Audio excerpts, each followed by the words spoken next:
Jepang, berendam di air hangat merupakan aktivitas yang bersifat refreshing yang selalu dilakukan setelah bekerja di sore hari. Dengan semakin canggihnya teknologi gadget, waktu berendam yang cukup lama dapat dimanfaatkan warga Jepang untuk melakukan aktivitas lain seperti membaca berita, membuka media sosial, hingga memantau perkembangan saham sehingga berendam di air hangat menjadi lebih produktif. Namun kita ketahui, pemakaian gadget saat berendam dapat menyebabkan gadget jatuh ke air dan rusak.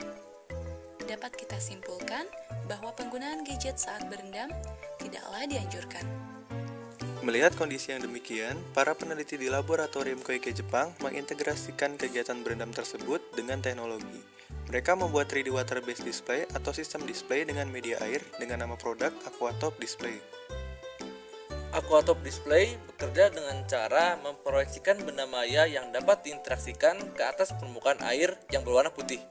Perangkap gesture dalam Aquatop Display memungkinkan pengguna untuk berinteraksi dengan benda maya tersebut dengan kedua tangannya.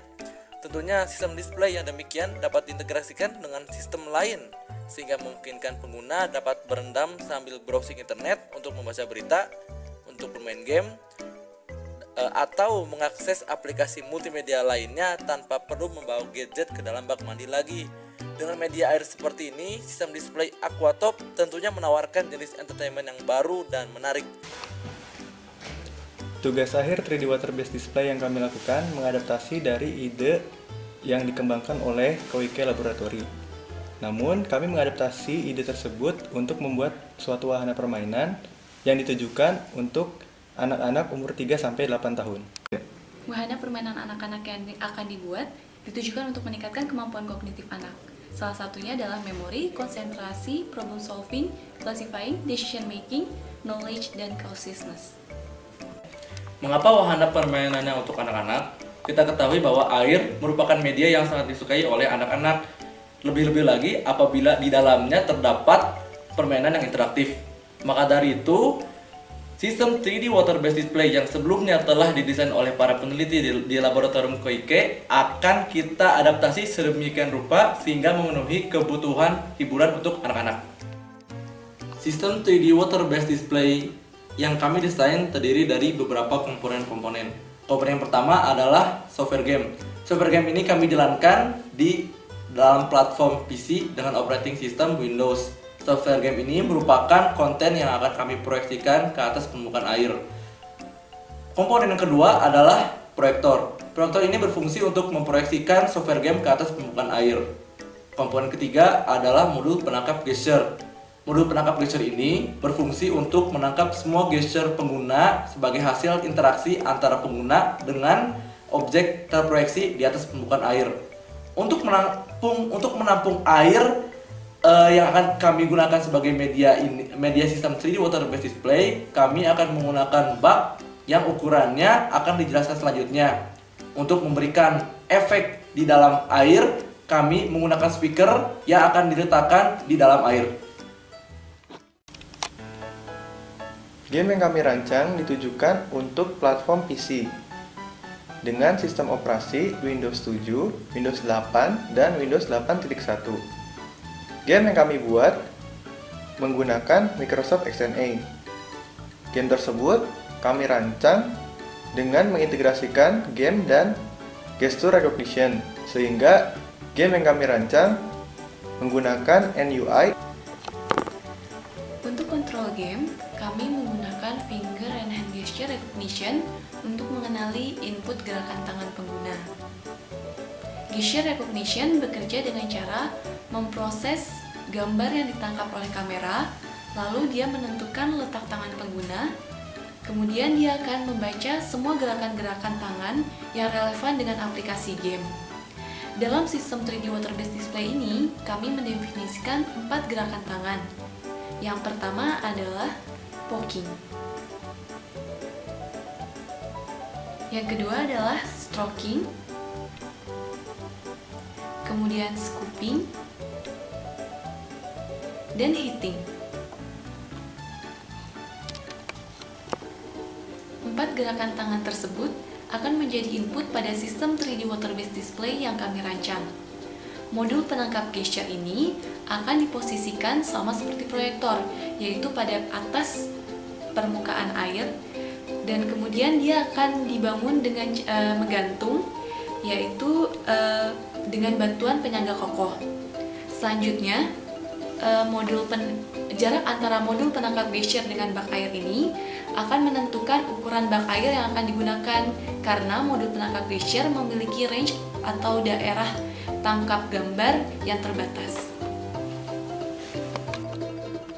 Berdasarkan daerah tangkap modul penangkap gesture dan konsep ergonomi dalam standar BSN 1792, ukuran dari bak untuk menampung air yang kita gunakan adalah sebagai berikut.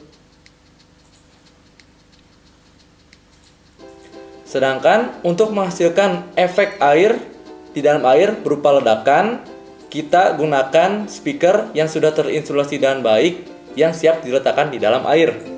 Untuk memastikan agar speaker tidak mengalami kontak dengan air, speaker kita letakkan di dalam kotak yang lubangnya sudah disesuaikan dengan ukuran speaker. Lubang-lubang lain dan celah-celah lain untuk kabel atau untuk lainnya yang sangat mungkin untuk dimasuki dengan air, kita tambal dengan menggunakan lem epoksi. Sementara itu, rangkaian amplifier yang akan digunakan untuk speaker dapat didesain dengan dua cara supaya menghasilkan efek ledakan air. Cara pertama adalah dengan menentukan efektivitas transfer daya dari rangkaian amplifier ke energi akustik yang dikeluarkan oleh speaker di dalam air. Cara kedua adalah dengan menentukan respon frekuensi speaker terhadap tinggi air yang diangkat oleh output speaker.